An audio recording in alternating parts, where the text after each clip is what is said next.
Penangkapan Presiden Venezuela Nicolas Maduro dan ambisi Trump ingin mengelola Venezuela memicu ingatan kelam dalam sejarah prajurit Amerika Serikat. 2 dekade lalu, Amerika Serikat melangkah ke Irak dengan keyakinan penuh perang akan berakhir singkat. Tapi yang tersisa dari janji itu justru trauma, di mana ribuan tentara dipulangkan di dalam peti dan ratusan ribu warga sipil tewas. Kini bayang-bayang itu kembali menghantui lewat ambisi Trump ingin mengelola Venezuela dalam jangka waktu tidak jelas. Trump yang dikenal sebagai pebisnis, nyatanya memilih pendekatan militer mencampuri urusan negara lain demi menguatkan ekonomi Amerika Serikat. Kira-kira akankah Venezuela jadi Irak selanjutnya?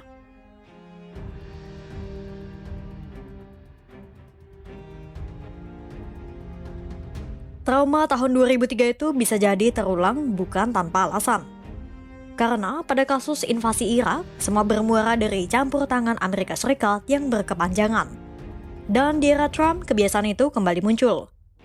Sejumlah pakar telah menganalisis kebiasaan Trump ini, termasuk pakar transatlantik dari Yayasan Bertelsmann Stiftung, Catherine Clover Ashbrook.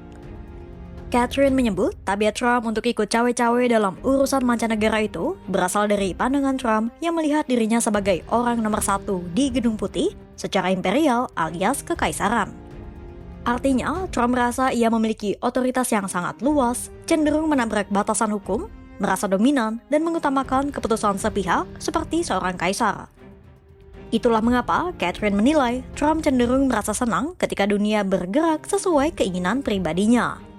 Analisis Catherine soal tabiat cawe-cawe Trump itu dipertajam oleh rekam jejak sejumlah negara yang menjadi sasaran pemboman Amerika Serikat sejak Trump menjabat. Sejak Trump kembali menjabat pada 20 Januari 2025, total ada 7 negara yang menjadi sasaran bombardir Amerika Serikat. Serangan pertama terjadi di Irak pada 13 Maret 2025 ketika Amerika Serikat menyerbu Al-Anbar dengan dalih menargetkan kelompok ISIS. Kedua, di Yaman. Sejak Maret 2025, serangan Amerika Serikat terhadap Houthi semakin meningkat karena kelompok itu terus menargetkan kapal-kapal yang berafiliasi dengan Israel maupun Washington di Laut Merah. Serangan di Yaman berakhir pada 6 Mei 2025 melalui gencatan senjata yang ditengahi Oman. Ketiga, di Iran. Ini adalah salah satu serangan Amerika Serikat yang paling signifikan di tahun 2025. Pada 22 Juni 2025, Trump mengirim serangan udara dan bom penghancur bunker ke 3 fasilitas nuklir Iran dalam perang singkat antara Teheran dan Tel Aviv. Keempat, di Suriah.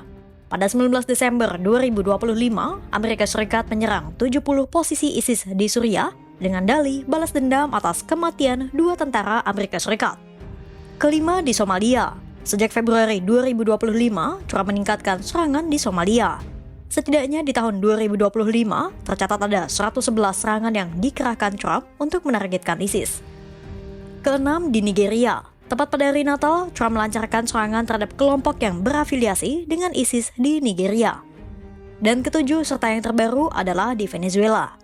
Pada 3 Januari 2026, Amerika Serikat meluncurkan serangan udara ke 4 titik dan berujung pada penangkapan Presiden Nicolas Maduro dengan dalih keterlibatan Maduro sebagai gembong narkoba. Sebelumnya, selama berbulan-bulan, Amerika Serikat telah menargetkan kapal-kapal Venezuela yang dituduh menyelundupkan narkoba. Serangan itu terus dikerahkan tanpa adanya proses pengadilan terhadap para kru di dalam kapal-kapal tersebut. Dari semua aksi bombardir itu, tentara Amerika Serikatlah yang berada di garis depan dan menghadapi resiko kematian paling tinggi. Pertanyaannya, jika urusan Venezuela berujung panjang, akankah para tentara Washington menghadapi trauma yang sama seperti di Irak?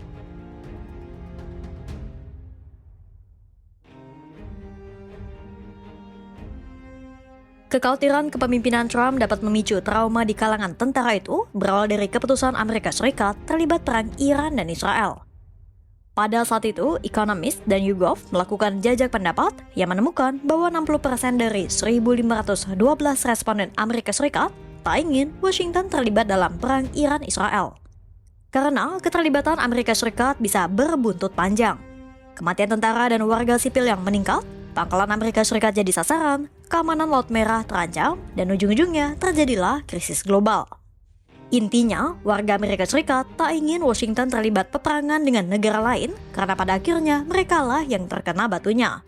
Sama halnya dengan kasus Venezuela. Sebagian rakyat Amerika Serikat menentang rencana Trump yang ingin mengambil alih kekuasaan di Venezuela. Kekhawatiran rakyat Amerika Serikat itu disuarakan oleh pemimpin minoritas Kongres Amerika Serikat, Senator Chuck Schumer. Schumer mempertanyakan ketidakpastian waktu pengambilan kekuasaan itu yang sudah pasti membutuhkan banyak personel militer. Schumer menegaskan rakyat Amerika Serikat tak ingin mengulangi trauma dengan melibatkan Washington dalam peperangan global. Alih-alih mencampuri urusan luar negeri, Schumer mendesak Trump untuk lebih fokus terhadap urusan dalam negeri, salah satunya kasus Jeffrey Epstein. Whenever our country has gotten involved in this kind of regime change and nation building, American families pay the price in blood and in treasure.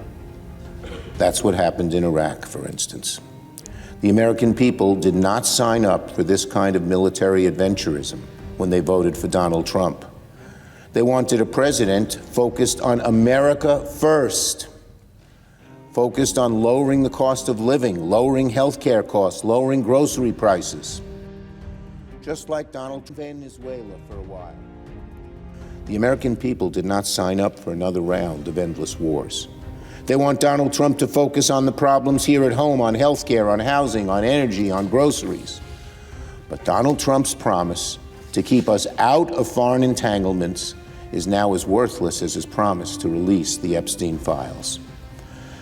He promises his base one thing on the campaign trail and does the exact opposite once he's in office. And it's the American people who will pay the price. Schumer mempertanyakan soal rencana Trump mengambil alih kekuasaan Venezuela. Schumer khawatir Amerika Serikat kini harus menanggung pembangunan Venezuela dengan mengerahkan pasukan dan membiayai pembangunan dalam waktu yang tak pasti. Namun, apakah kekhawatiran Schumer dan sebagian masyarakat Amerika Serikat ini akan didengar Trump?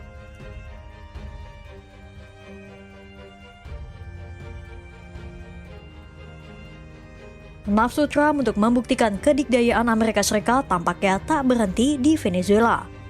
Karena pada Minggu 4 Januari 2026, di atas pesawat Air Force One, Trump memberi sinyal bahwa sasaran berikutnya akan jatuh di Kolombia, Kuba, Greenland, Meksiko, dan Iran. Meski tak memaparkan rincian rencananya, namun dia telah menyuarakan motivasinya terhadap negara-negara itu. Trump menyasar Greenland karena negara itu kaya akan mineral dan menilai Denmark tak bisa melindungi Nuuk dari ancaman Rusia serta Cina. Sementara di Kolombia, Kuba, dan Meksiko dengan tuduhan isu narkoba.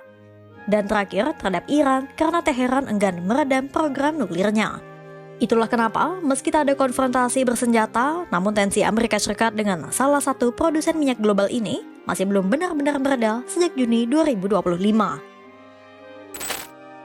2 dekade setelah Irak, Amerika Serikat masih memikul bayang-bayang perang yang tak pernah benar-benar selesai. Dan kini, jejak itu terancam terulang saat Venezuela masuk dalam daftar terbaru intervensi Washington. Rekam jejak bombardir di berbagai negara menegaskan tabiat Donald Trump yang cenderung melihat kekuasaan secara imperial, mengabaikan batas hukum, dan menjadikan keputusan sepihak sebagai alat utama kebijakan luar negeri. Di tengah ambisi itu, justru rakyat Amerika Serikatlah yang dilanda ketakutan. Mereka tak ingin anak-anak muda kembali pulang di dalam peti dan tak ingin terjerumus ke dalam perang panjang tanpa ujung. Akankah peringatan dari sejarah dan suara rakyat sendiri akhirnya didengar oleh Gedung Putih? Pantau terus perkembangannya hanya di kanal YouTube Kompas.com.